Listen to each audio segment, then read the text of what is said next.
Okay, welcome everybody. This is Joe Bullis. I am your MELS 601 clinical coach.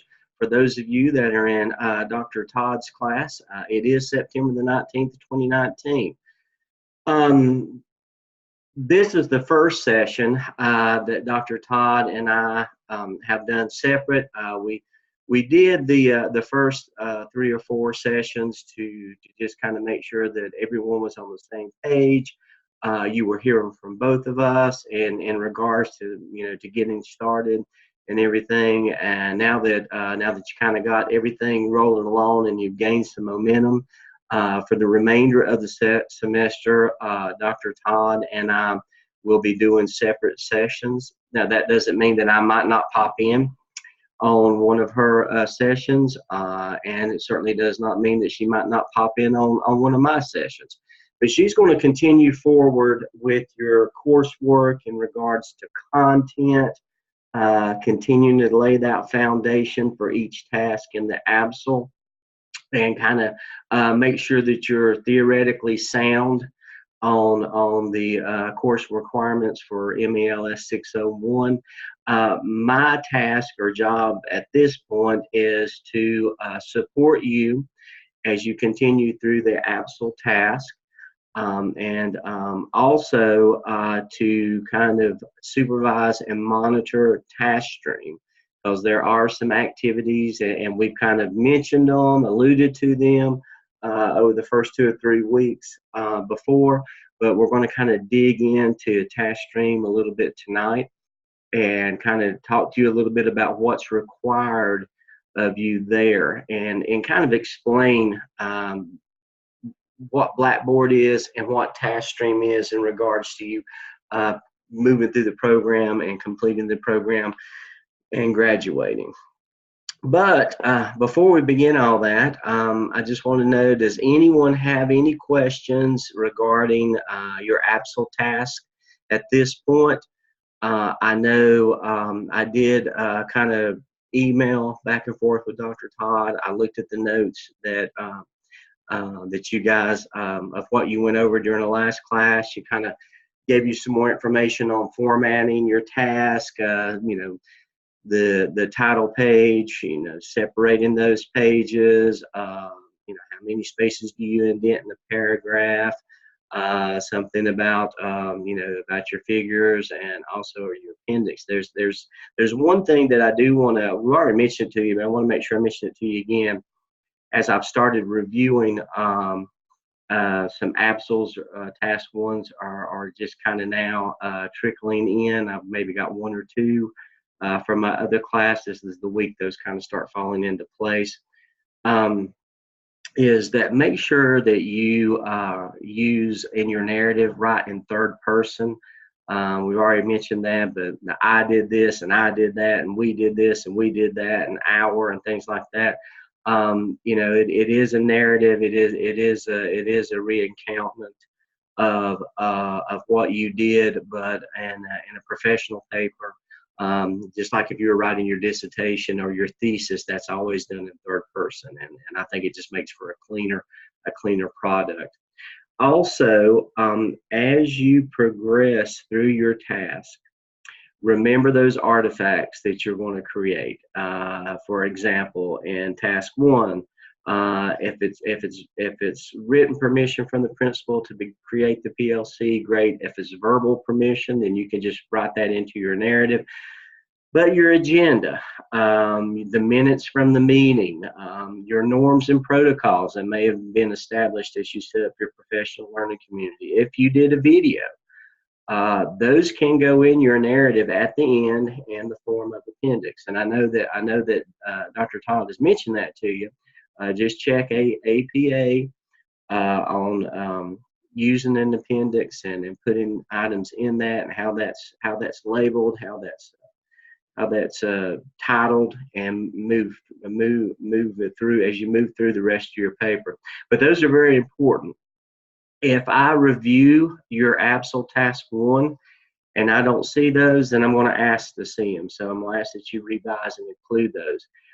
Not so much as it's a requirement of your narrative, But I want to make sure that you're collecting those and that those are there, because we will use those later. And I'll explain a little bit more later on tonight about what that's going to look like.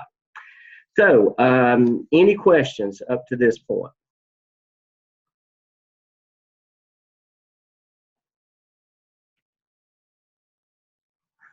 Dr. Lewis, Yes. Dr. Todd alluded last night that if we submitted it under her Blackboard account, that you wouldn't be able to see it. So we were also supposed to upload it to you as well under your shell. Yeah. So I did that last night, but I'm not sure if I got it in the right place. Okay.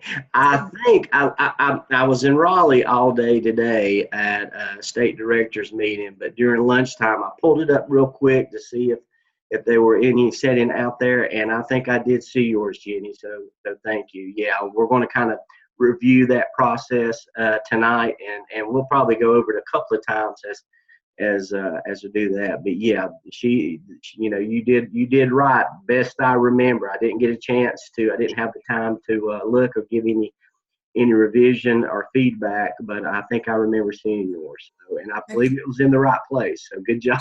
Okay, I was just kind of confused about exactly where it was supposed to go, so thank you for that. You're Jenny, welcome. Jenny, I'm glad you did that, Jenny, because I actually saw that in the feed and then realized I had to do it too. So thank you for helping me.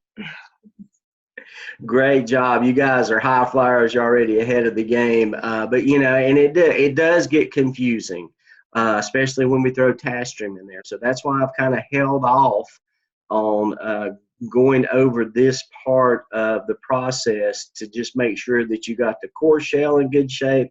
You're moving forward with your content. You're getting those assignments. You kind of got a little routine now before we add a little bit more into the mix. So that's good. And yeah, I will be going over that tonight. But good question. And yes, if you put, I cannot see anything in Dr. Todd's shell, and that's on purpose. Well, before I get into it, just are there any other questions about your task 1 or 2 that I can help you with? I know Dr. Todd has done a fantastic job of kind of getting you started on that. She's a great course instructor. I really enjoy working with her. And she's not listening, so I'm not trying to get any brownie points. That's just being sincere. Any questions? Recommend that we wait until we've gotten our peer reviews to submit to task screen for you? Yes, please wait till you get peer reviews, and Dr. Todd will give you an indication of when you submit to me. I'm kind of the last, maybe next to last or lastest, depending on how Dr. Todd plays it out. I'm kind of, most of the time, I'm the last feedback that you'll get. I kind of put the fine tuning on the task and make sure that that when you finish with me and go back to Dr. Todd to kind of do that final product, then it's a clean product and it's done. You should not have to do anything else to it once you come through me. Now, will I miss some things? Yes. You know, of course, that's the human factor. I may miss something, but 99.999, I try to, you know, say, you know, 5 nines, 99.99999 complete by the time I finish with it, as far as giving you feedback. Okay. So yes, the peer review is kind of the first step in that process of getting feedback and revising your document. Okay, thank you. Yes, certainly. Okay, well, think of this program. There's kind of 2 things that you wish to accomplish in this MELS program. Number 1 is to graduate from Gardner-Webb with your master's degree in school administration. The second thing that you want to accomplish is that you want to get your superintendent's license, your school licensure, to become a school administrator. So you have to satisfy the requirements, not only the requirements of Gardner-Webb and attaining that diploma and getting that master, but you're also having to satisfy the requirements of North Carolina Department of Public Instruction. Even if you're from South Carolina, you know, you have to go through that agency, that governmental authoritative agency, so you can get the reciprocal licensure in South Carolina. But still, we had to satisfy that piece of it too, so you can become a principal. Just getting your diploma and your master's does not qualify you to be a principal and get a job as a principal. You have to get that licensure piece, just like teaching, just like when you were in undergrad, you got your teaching degree, but then you had to get your teaching license as well. So it's the same type of process.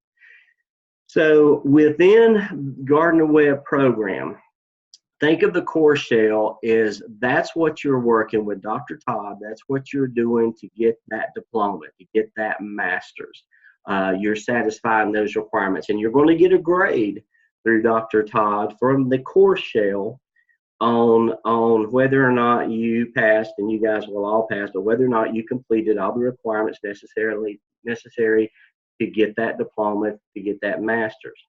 Now, the internship, the clinical piece of that is you get a grade for that too. So you'll get a grade from me and you'll get a grade from Dr. Todd. But that clinical piece, what I'm working with you is I'm kind of transitioning. I'm the conduit that transitions you from the master's diploma track and the coursework into licensure. So I'm kind of that connecting piece that brings you from one to the other. So you, at the end of the program, you got your diploma, you got your master's, and you got your license. So within Blackboard, what we do in Blackboard is we satisfy two pieces of that. You get your coursework and your course shell through Dr. Todd. You get a grade for that. Then your clinicals or your internship, you have an internship, as many of you have already discovered. And we're going to take a look at that now. What you will see is when you pull up, you should see MES Clinical Internship Bullis. It has Dr. Lamb's name here too. That's because he has being the head of the department, he has access to everyone's shells whatsoever. So this is where you satisfy several things to get you ready for licensure. And as I said, you get a grade here. So I'm going to have to collect a grade from you. Just like Dr. Todd is collecting work to be graded in the core shell, I've got to collect work for you to be graded in the clinical to prove that you've done your clinical part of this program, which consists of the evidences, APSLs, and all the tasks, as well as a few other things that we want to get into. So if you'll click on the internship shell, it's very similar to Dr. Todd's. You will see some things here that you won't see on yours just because I've hid them from you because I don't use them. You have the information groups, tools, I don't use those, so those are hidden from your view. Excuse me. Here's intern shell directions. This provides some information in regard to how to work through these, what's the task for review. So if you ever kind of get confused on, well, where am I supposed to drop this? How am I supposed to drop this? You can go back here and review that information on what's the steps to, and when you use the task for review and the evaluation drop box. Also, we expect that you check your Gardner Webb email daily, as you've already been told. We communicate through our Gardner Webb email addresses. The university really doesn't want us communicating in personal or our school addresses. It all needs to be done through Gardner Webb. However, if you want to have your Gardner Webb email forwarded to your other email, there's directions on how to do that. There's also some templates and resources that I've got here for you. The narrative template that you've already become familiar with, the helpful hints that went out a while ago, how to do annotated bibliography. Really won't need that at this point, but that'll come in later on. When you do the APTL, when you do the OMA, it's kind of setting you up. After the OMA, you still got several tasks to do. You got and this is 601. This is this semester. The APTL will be 602. That'll be next semester. The OMA is 603. So, it's not all these at one time. But in 604 and 605, you also have the SCIP, the CAAP, and the SIAP. And don't worry about the acronyms. You'll learn them later. But at that point in time, we're not going to provide any more templates for you. If you're familiar with the model of gradual release of responsibility, is my job is to work myself out of the job.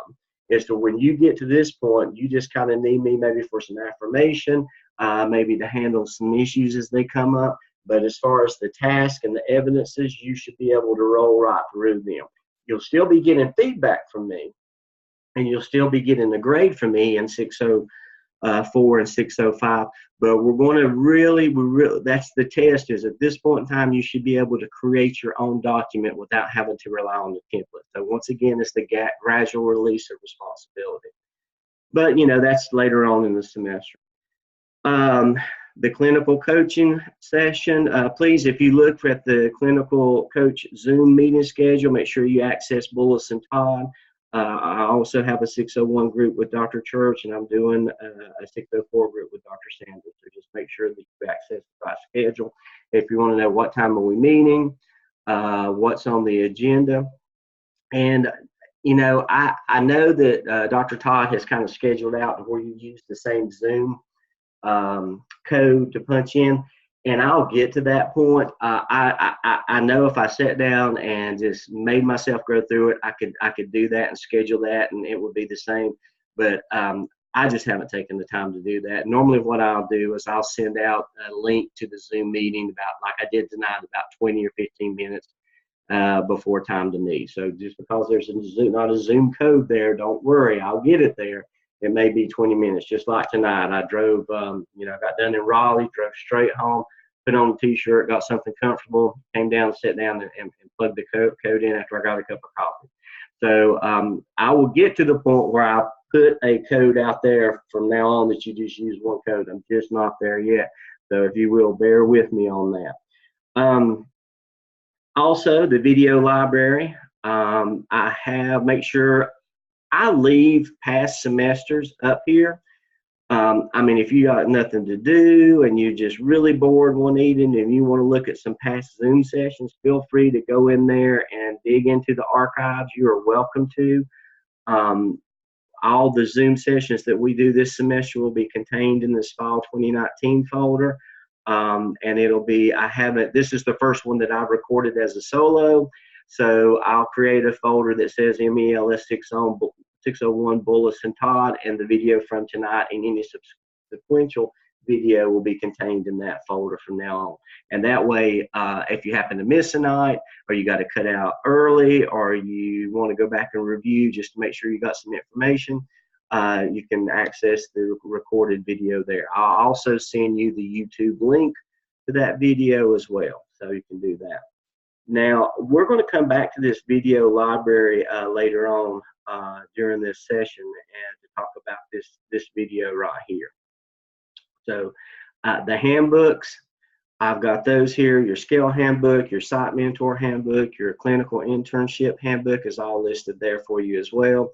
In case you're on the road, you need quick access to it, you don't have the computer that you held it in, you don't want to print out a copy, it's there. Okay, so at that point, we come down to these two sections right here. You have your ABSL task for review and the ABSL evaluation drop box. The ABSL task for review this is where we do all the refinement to your task. This is where we do the revision, the feedback. This is where we polish it up, getting it ready to be graded, getting it ready to send back to Dr. Todd for that final review, to put it in, to turn it in, so you can say, okay, I'm done with task one. This is where we do all the polishing of that. You'll just click on, as some of you have already found out, you just click on task for review, click the appropriate task, and upload it. What I'll do at that point is when I'll pull it off. I'll see it when you upload it. I'll go into that discussion board and I'll see that you've uploaded something. I'll go in there. I'll read any notes or comments you left for me, and then I'll pull your document up in Microsoft Word.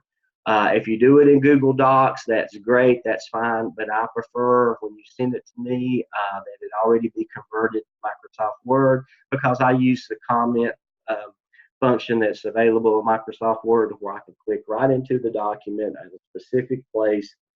I can click comment, a little bubble will pop up, and then I can type my comments in.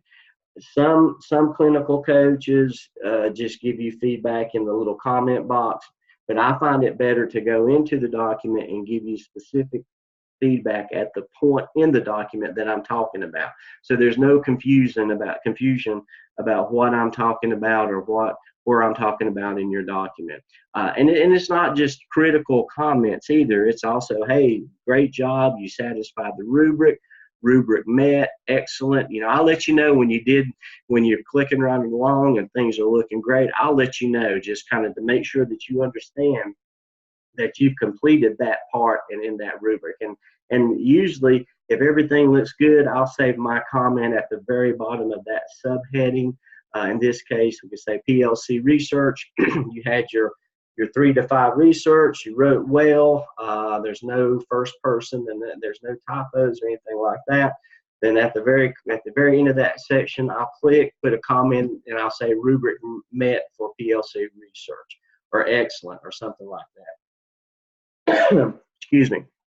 But that's how I'll do. Once I go through and make sure that you look from the title page all the way down to the last page of your document, because a lot of times I'll make some comments on the very last page, beyond the narrative, beyond the references, beyond the appendix, if there's some summary things that I want to bring to your attention. And I will ask to make sure that you proof for grammar, punctuation, third person, make sure that you do all that before you get it to me. If I see it, I may click on it and say typo. You understand that sometimes we just miss a keystroke on the keyboard. I understand that. If I catch it and I see it, I'll draw your attention to it so you can correct it. If I see a lot of them, if it becomes obvious that you didn't proof this before you send it to me, or you didn't get someone else to proof it before you send it to me, I'm going to quit spending my time going through and marking each type of graphical error that I find. I'll probably say, hey, you need to proof your document and then send it back to me. When I was going through this, I was never an English teacher, English language arts teacher. I was never the best in all of that. So I found the English department head at the high school that I was teaching at. And, I bought her a lunch card, a couple of gift cards to Kohl's, if she would proof my documents, and that's how I survive. So if you need to do that, I'm not advocating you spend any money outside of this program on doing that. I'm just telling you what I did. But I do advocate, if that's an area for improvement for you, is that you find someone to help you out with that, proofing your document. Okay, once I add all my comments, and I'm going to save it as a Microsoft Word document. Usually I'll put like the title of the evidence, the task, underscore in your name, like Absol Task 1 underscore bullets. That's the way I save it. I save it so I can have a copy of it on my computer, and then I'll upload that back to you within the discussion board. So you can pull it up and you can look at all those comments. So you can address each of those and revise them as needed. Sometimes I just make a suggestion, because at the end of the day, this is your document, and it truly needs to reflect your creativity, your thought process, your leadership skills, and what's going on in your building. So I try to be very cognizant of that, and not tell you how to write your paper and not write it for you, but just maybe give you some suggestions to think about it. Now, if there's some things that contradict the rubric or that's not in the rubric, then I'll tell you flat out, hey, this needs to be changed. But if there's some things that I think that might help with the flow of the document, or might give the reader a little better angle or perception of the information that you're sharing, I may just make a suggestion. And I may say, I suggest that you look at this, or maybe suggestion here. Whether you choose to follow that suggestion or not, that's up to you. Because like I said, if the rubric's met and everything is formatted the way it should be, and it truly reflects who you are and how you're processing everything, then it doesn't need to be Joe Bullis's document. It needs to be your document. So you can take that suggestion or not. That's just food for thought for you. You go through, you revise it.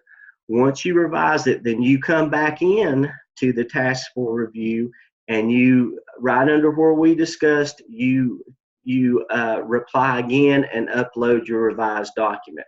Before anything's looked at in the terms of grading, we look at it in the Absol task for review, so we can get that all out of the way. Usually it just takes one session. You send it to me, I give you feedback, you revise it, you send it back to me, I check and make sure that all the feedback has been addressed and all the changes that need to be changed are there. And sometimes it may take 2 or 3 back and forth, but usually it's just one. Sometimes it looks great the first time around. Formatting is great. You've shown evidence of your leadership. The competencies are there. The references are there, and you've met the rubric. And I'll say, hey, you know what? I don't see any suggestions for improvement. This is good to go. But whatever it takes, whether it's the first time or the third time, when we get it in really good shape and it's ready to be graded, ready for me to stamp a grade on it, I'm going to say submit it to evaluation Dropbox. So then, after we've done with the task for review and done all the revision, I'm going to say upload to Dropbox or send to Dropbox or ready to Dropbox or something along those lines. And at that point in time, you put it here in the evaluation Dropbox for the respective task, for task 1. That's where it's graded. Now, in the Absols, there are 5 tasks, and then there's a final evidence narrative where you take all of these tasks and you put them into one document, and that's the final look of the document as a complete document, the final chance for me to look at it as a complete document. Because at this point, we're getting ready to submit it for evaluation for licensure purposes. So I want to see it as a complete document and see it real good. Each of these, I give them just like everybody else in the program, I give them a point value of 100. So at the end of this semester, to get a passing grade from me, you need to have 600, okay? 580, don't worry about that. 575, don't worry about that. Because I'm not going to let you go until you get 100 on all of these tasks, where I can put in that you have a point value of 600. That's a passing grade from me in this program. So real quick review, take your document, upload it to Absol Task for Review. We do the revision feedback process. Once it's in great shape, I'm going to say ready for Dropbox. Send it to Dropbox. You send it to the evaluation Dropbox, and I give you a grade. At that point, I'm going to say you're done or ready for Dr. Todd or ready or you're finished or you're complete. Once you get a grade from me of 100, then you're done with that task as far as I'm concerned. I'm saying it's good, it's ready, you don't need to touch it again. You might have to touch it again based on what Dr. Todd tells you, but as far as my perspective, I think it's ready to go. And so that's kind of the process that we engage in the internship shell here. Any questions about that process as I just described it? I have a question. Yes, sir. Okay, for the review, do you want our task the way it is right now, or would you rather us get our peer feedback, go ahead and make those before we send it to you, or drop it? Revise it based on peer feedback first. Yeah, that peer review feedback and your revision there, that's kind of the first step. I'm the second, third, and fourth step, and then Dr. Todd is the final step. But yeah. So if we haven't got feedback yet and made our revisions, we shouldn't have anything in there yet. Right, absolutely right. And I know Dr. Todd gives you deadlines. I don't necessarily give you deadlines. I don't give my interns deadlines. I know the course instructor have set some deadlines out there, and if you follow those deadlines, you're in good shape. If you can't meet your PLC, if a Hurricane Dorian or comes through, I hope everybody was safe and sound during that process. But if there's something that keeps you from getting that done, or your PLC can't meet with you this week, or the principal can't meet with you this week, or you haven't got feedback from your peer group yet, just let me know. And that way I can kind of judge where you're at in the timeline, and I can keep an eye on you. So that's fine. That's fine. I don't have a drop deadline for you submitting things to me, because I know you're working under the deadlines of your course instructor. Also, let's say, and this has already happened, it happens every semester, let's say somebody by accident said, oh man, I got confused and I put my document in the Dropbox, and I did not put it in the task for review as I should have at the very beginning. That's okay, it's not a problem. But once it's in the Dropbox, I've got to give it a grade. I can't delete it, I can't mark it out, I can't make like it never happened. I have to give it a grade so we can move forward. I'm going to give it a grade of 0. Now, don't panic. All that means is by me giving it a grade of 0, it opens back up to you to where you can submit again. Once you take that document, that task 1, you go through the review process. I say, okay, now it's ready for the Dropbox. You put it in the Dropbox, you send it. It'll come to me as a second attempt or even a third attempt, and I'll give it a grade of 100, and that eliminates the 0, and you're in good shape. So if that happens, I'll probably catch it. But if you realize what you did, just send me a quick email, and I'll kind of remind you of what the process is and how we're going to work through that. It's not a big deal if it happens. I'm going to check the chat box real quick. Something seems to come through there. In the meantime, does anyone have any questions on the Blackboard internship shell? It's happened. It certainly happened before, and it'll happen. It happens every semester, and it even happens in 602 and 603 after people have been in the program for a while. So don't worry about it. It's okay. It's okay. It's a good opportunity to bring it up. Yes, sir. What's your question, Scott? One quick question, Dr. Bose. Yes, sir. With the task stream, that final task you mentioned looking at, and I think my clinical coach might have said this, but I, to be honest with you, don't remember.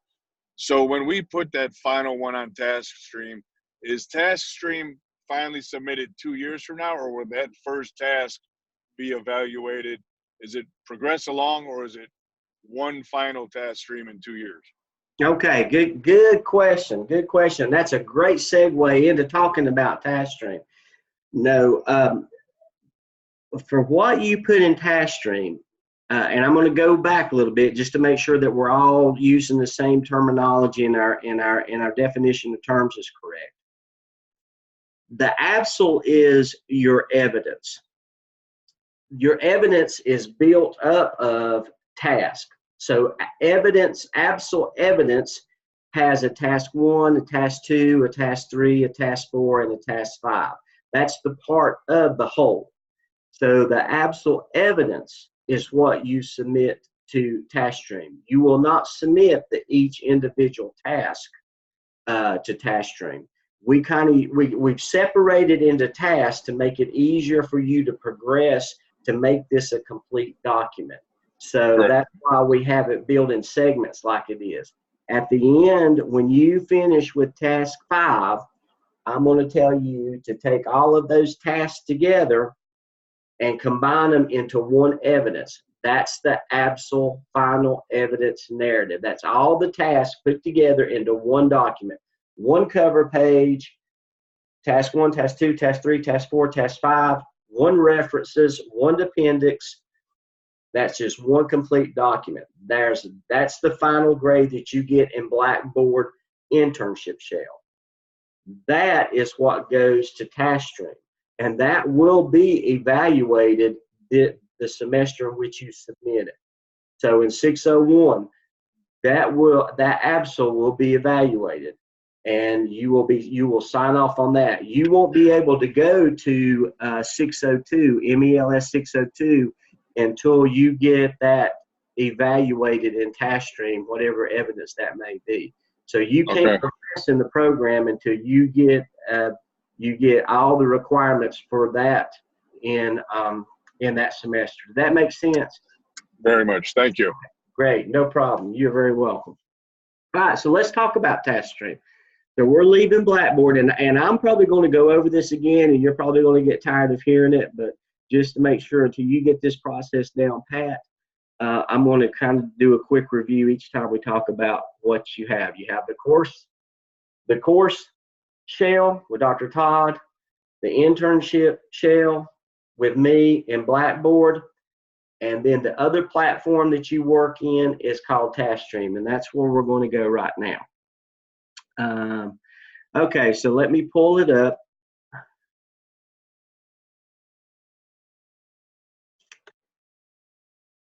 Okay, now in TaskStream, within TaskStream, there are two areas that you're going to have to submit work in.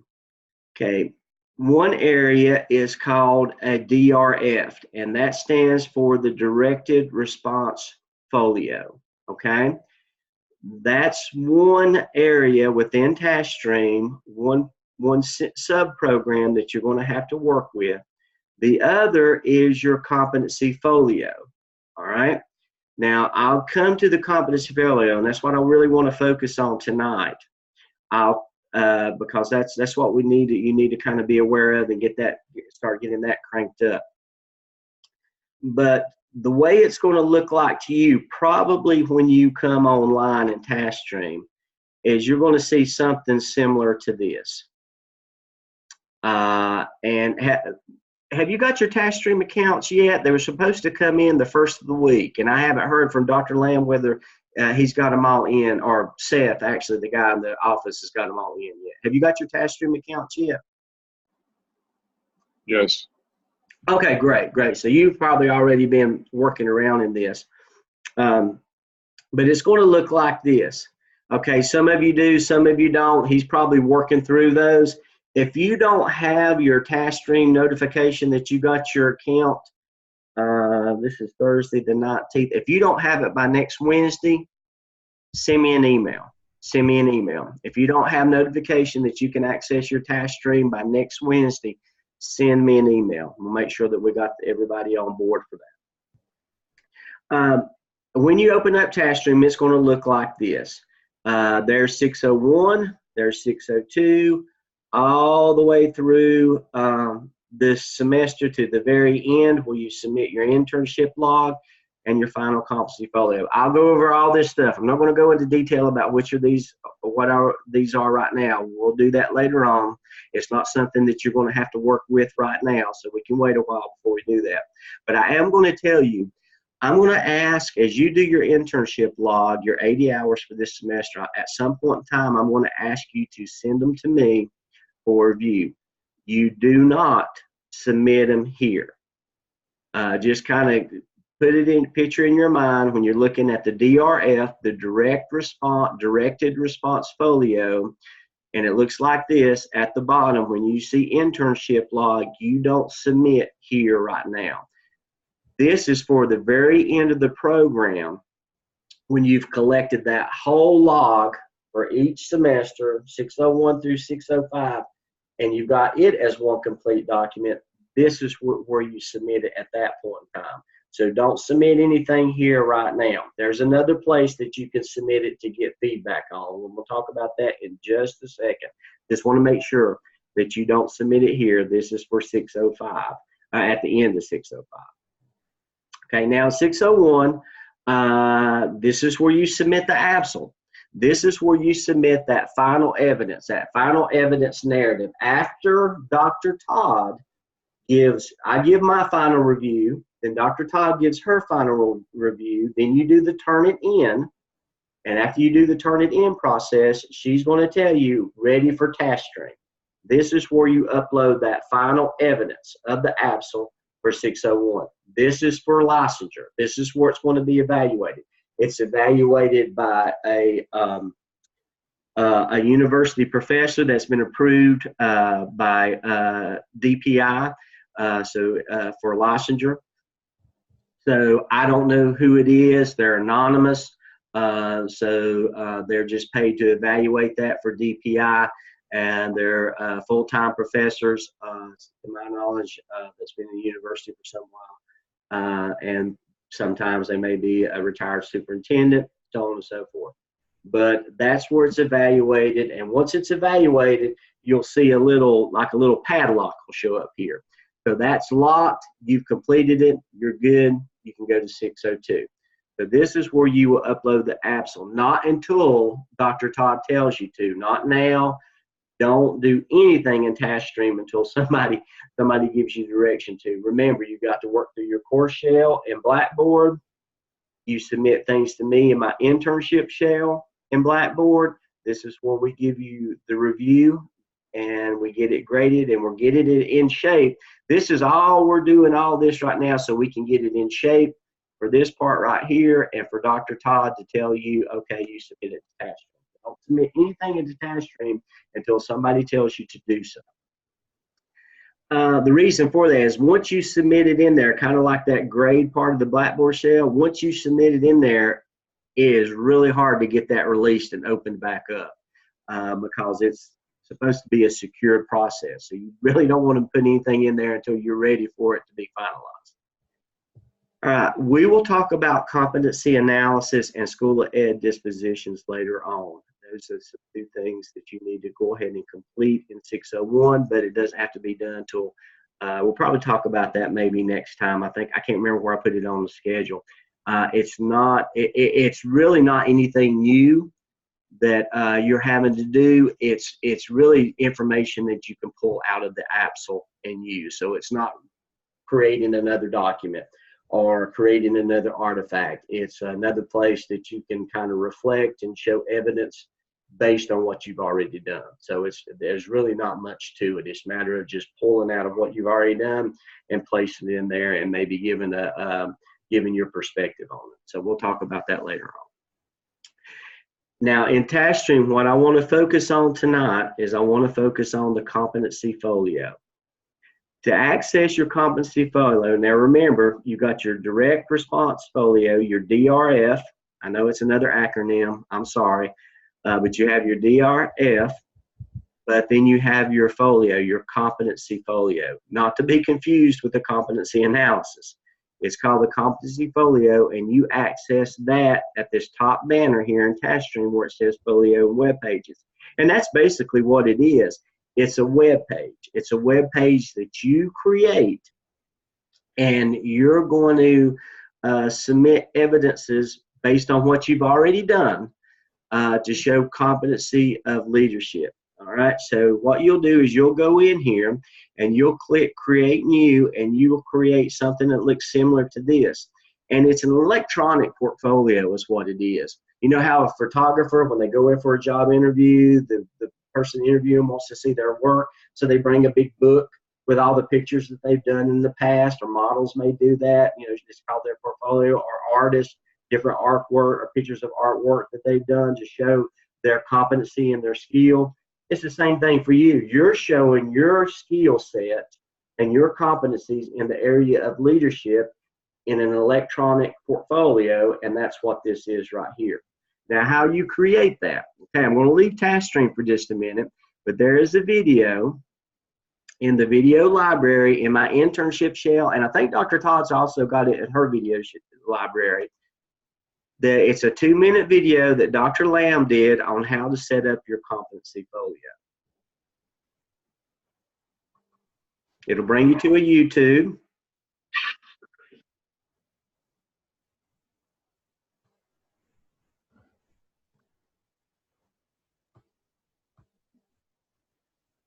Okay, it's a quick 2-minute video. It was done in 2017, but the process is still the same.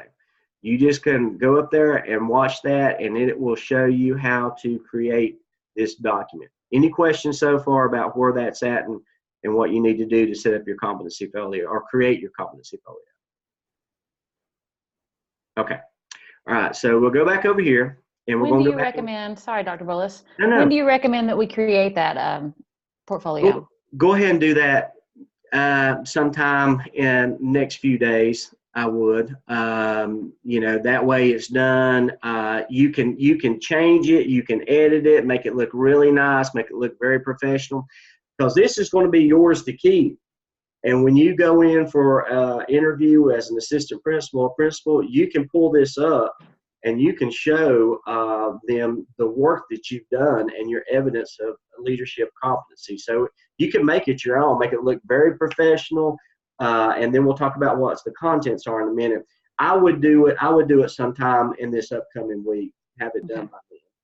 Thank you. Good question, Megan. Thank you for asking that. Yes. If you have any problems with creating that, reach out to me. We'll do a Zoom and we'll do it. It's really user friendly.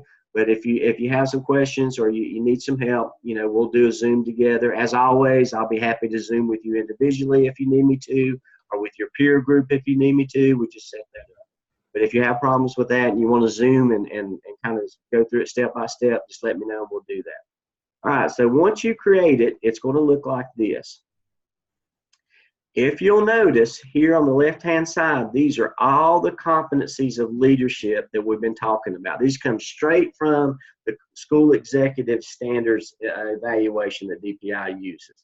And of course, that's based on the ISLIC standards and several other different accreditation agencies. We won't go into all that. Suffice it to say is these are the areas that you've got to show competency in, the areas of leadership that you've got to show competencies in to get licensure, to get your superintendent's license.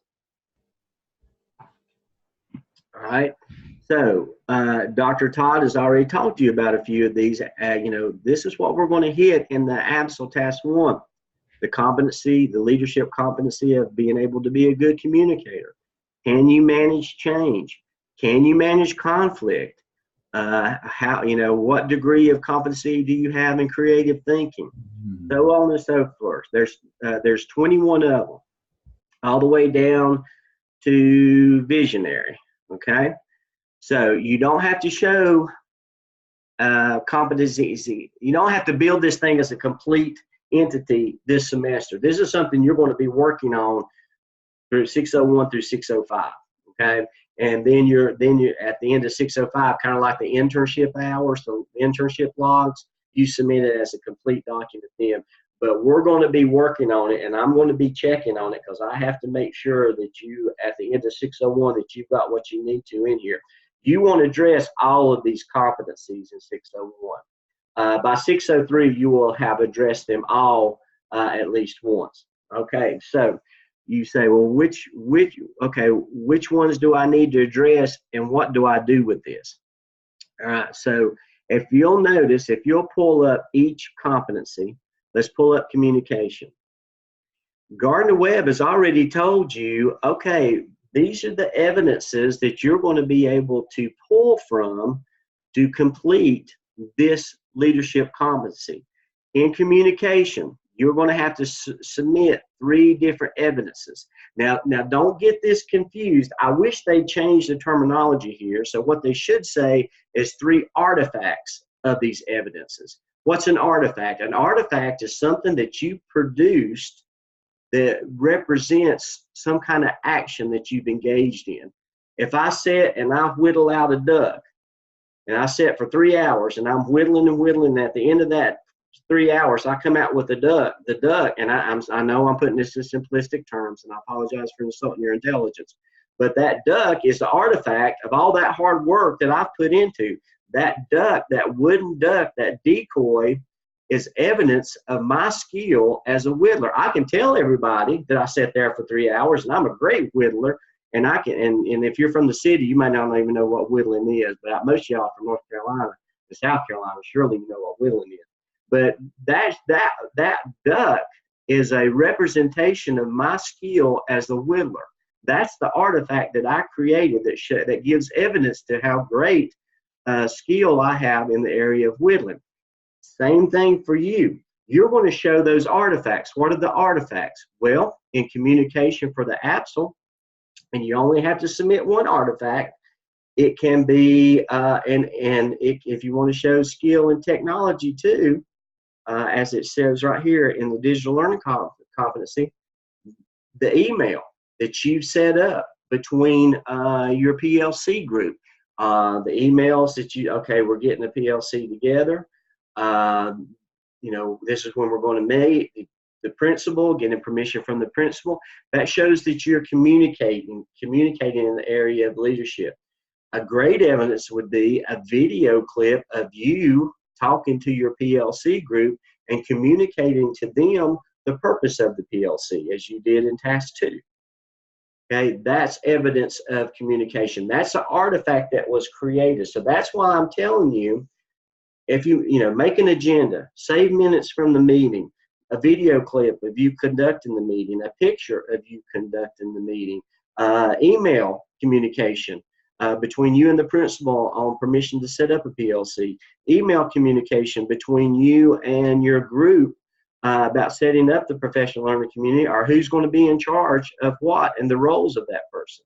Those are artifacts. Save those. You can, as you do your ABSL task and you write your narrative, you can include those in your appendix. And that's why I want you to put them there, so I'll know that you have them ready to pull out of the ABSL narrative and put into TaskStream.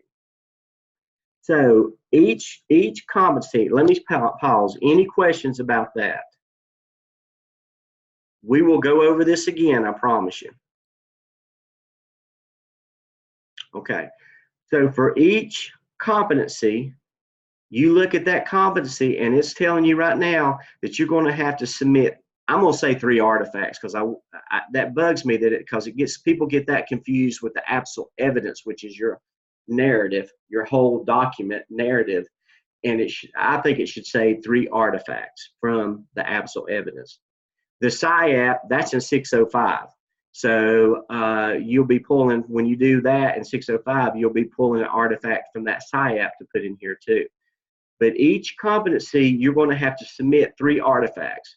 For communication, 1 is to come from the ABSL, 1 is to come from the SIAP, and then 1 can be an open-ended. Anything that you choose from. If you have a video of you talking to the parents, telling them that you're a Title I school, or communicating to the parents, it can be anything. And in your clinical handbook, your clinical internship handbook, and even in the scale handbook, it'll give you examples of open-ended. What could be considered for this? So each competency has to have 3 artifacts from the evidences. For communication, 1's an ABSL, 1 comes from the ABSL, which you're working with this semester. 1 will come from the SIAP, which you'll be working with in 605, and 1 can be, one's a wild card. It can be whatever you choose to show that you have evidence in the leadership competency of communication. Change management, that's an opportunity coming from the ABSL, 1 coming from the SIAP. Conflict management, 1 coming from the ABSL, that's 602, and of course you're open-ended. So at the end of the program of 6.5, for each of these competencies here, you're going to have submitted 3 artifacts. Don't have to do them all in 601, just whatever happens in the ABSL that is that pertains to the competencies, you submit those. And that's what I'm going to be checking on as we approach the end of the semester. So as you go through the task and you're writing up your narrative and you're putting those artifacts into the appendix, just kind of earmark 1 in your mind or pull it over into another folder saying, okay, this would be great. This is what I want to put in my competency folio and TaskStream. We'll get on down here. Look at, I think dialogue and inquiry is a little bit different. Yeah. You won't touch dialogue and inquiry this semester because you won't be pulling from artifacts until you get to the APTA or the SIAP there. Judgment, I think, is later on in the semester. You're going to be pulling from the SCIP, the SIP, and the SIAP. So are there any questions on what competencies you need to address this semester? How do you know? Go through them and look. Make a list. Okay, ABSL.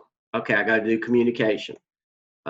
Change management, ABSL. Okay, I got to do communication, change management. It's conflict management. Okay, ABSL. I'm pulled from that. Conflict management during your PLC meeting. That's where the minutes from the meeting will be beneficial to you. If there's a different view on what you need to focus on, or a conversation about, I don't want to say argument, but a difference of opinion in what gap you need to identify, and you facilitate that conversation, that's a perfect artifact on conflict management. Now, as you're doing the ABSL, it doesn't necessarily have to come from your evidence of the ABSL, but if there's any internship hours that you logged that you did as a result of the ABSL, that can count too as well. We'll kind of handle those on an individual basis. And that's why I'm saying you're going to give it to me to where I can give you feedback to make sure you're on the right track. You don't have to write anything. You don't have to provide any narrative. all you do is put that artifact up there. So if I was going to do communication, I would upload either as an attachment or a video or whatever. I would upload a picture, a screenshot of the communication that I have between my principal and myself on setting up a PLC. Don't have to write anything. You don't have to write. You just pull whatever's in your appendix, you pull it over and upload it here. It does not have to be any narrative. Now, I want you to pay attention to here, because in doing this, always keeping in mind that you have to satisfy the digital learning competencies as well. Those are embedded in each of these tasks. So you're going to show those digital learning competencies just by the very nature of showing the other things as well. So don't, this kind of explains what that's about and how to do that, and I'll work with you on that individually as well. So we got each of these competencies. You go through each of them and see which one is correlated to the APSL. That's the ones you need to address for this semester, all the way down to visionary. Here, this is just information about what the digital learning competencies is. Now, I've had some candidates, excuse me, I've had some candidates get DLC credit for this as well. I don't know who your DLC facilitator is. Usually it's the director of technology. But if you let them know what you're doing and show them, you can show them your competency folio and what you've done and work with them, then you can get your DLC credits for what you're doing through this each semester too. But now that's between you and the director of technology or whoever your digital learning, DLC, digital literacy credit facilitator is in your county. But while you're doing this anyway, man, go ahead and knock out your DLC credits for your renewal as a teacher. Well, but here's just information on what that's information put in there by the university to show evidence that these digital learning competencies are embedded within your regular leadership competencies. You don't have to do anything like with this. It's just FYI only. You don't have to upload anything here. You don't have to do anything here, because you'll be addressing them here as you work through the rest of the competency. Now, if you'll notice at the very end, and we're wrapping things up because I've kept you an hour, at the very end, it says leadership log. This is where you submit your internship log. This is where you submit your internship log to me for feedback. Not in your DRF, not in your directed response folio, but in your competency folio is where you get feedback. This is where we polish it up and get it ready for the end of the program of 605. I'll go through all this over again as a quick review when we meet again. But just so you'll know, you don't have to submit anything to me in regards to your internship log now. If you got a question about it, or there's something individual you want to ask me about, send me an email. But by the end of this semester, you will have submitted artifacts for the leadership competencies that are correlated to the APSL, and you will have submitted your internship log from this semester to me for feedback. How do you get feedback? Once you have submitted everything, if you'll look up here, I'm going to move this video screen over here. Once you've submitted artifacts for each of these that's correlated, you hit request comments. In request comments, a box is going to appear, or a window, I should say, is going to appear, and you click on each evidence that you want me to, or each leadership competency that you want me to review. Only click on the ones that you've got artifacts in there.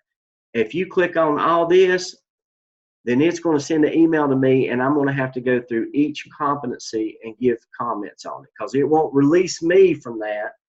I'll get warnings and notifications all the time saying you haven't gave comment, you haven't gave comment, you haven't gave comment. So only don't click on all areas. Only click on the competencies that you've uploaded artifacts into. Okay. Once you do that, you click continue. I don't know. A lot of these have names from years past. You need to look, and this is just an example one. So yours should come up. It'll either just have my name on it, or it'll have MELS Fall 2019 and the name of all the professors or the clinical coaches that are working. But just click on my name. Don't click on anybody else's name, or they will get notification that you're requesting comments, and they'll say, well, I don't even have this person. So just click on my name, wherever it may be contained, and whatever populates for yours, and then click continue.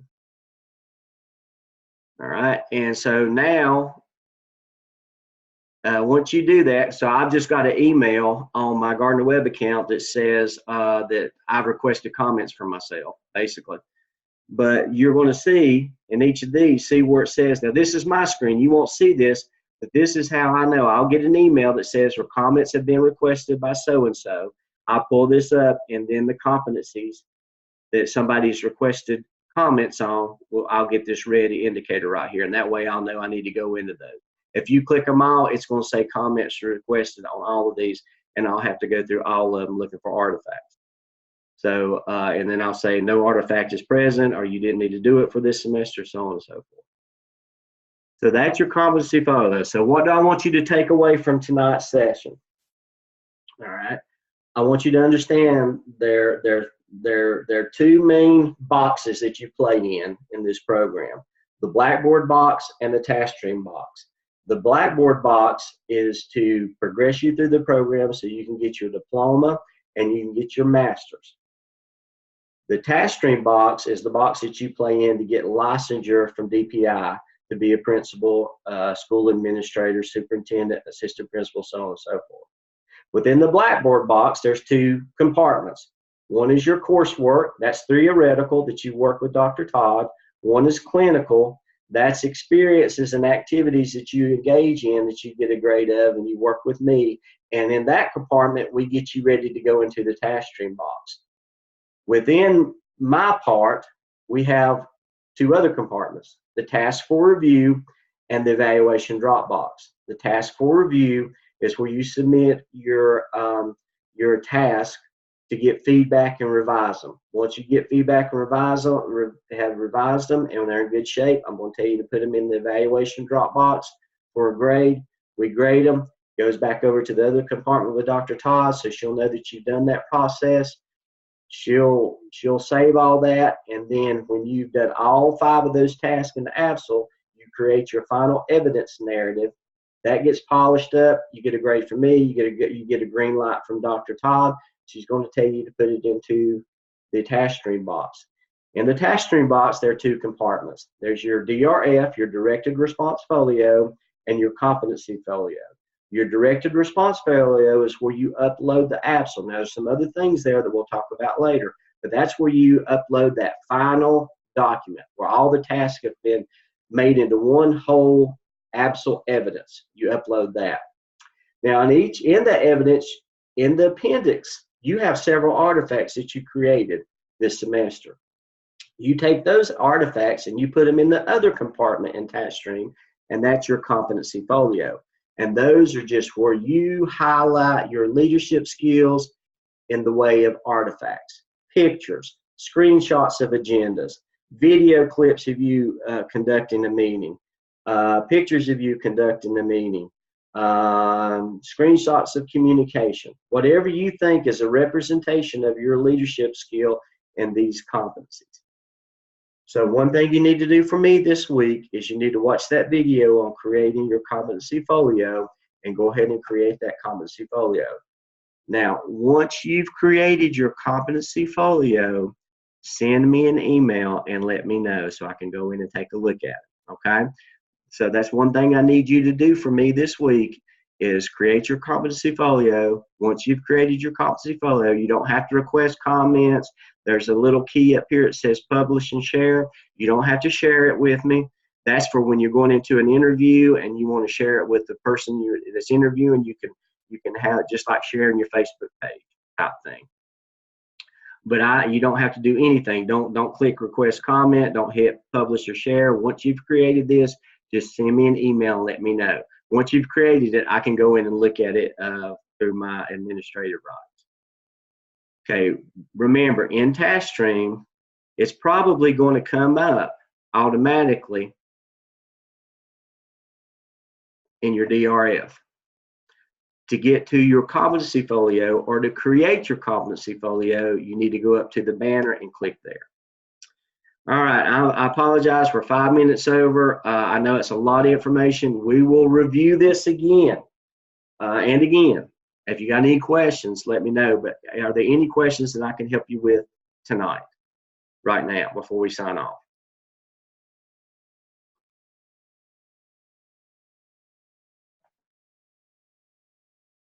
Okay, great. Listen, I apologize for going over.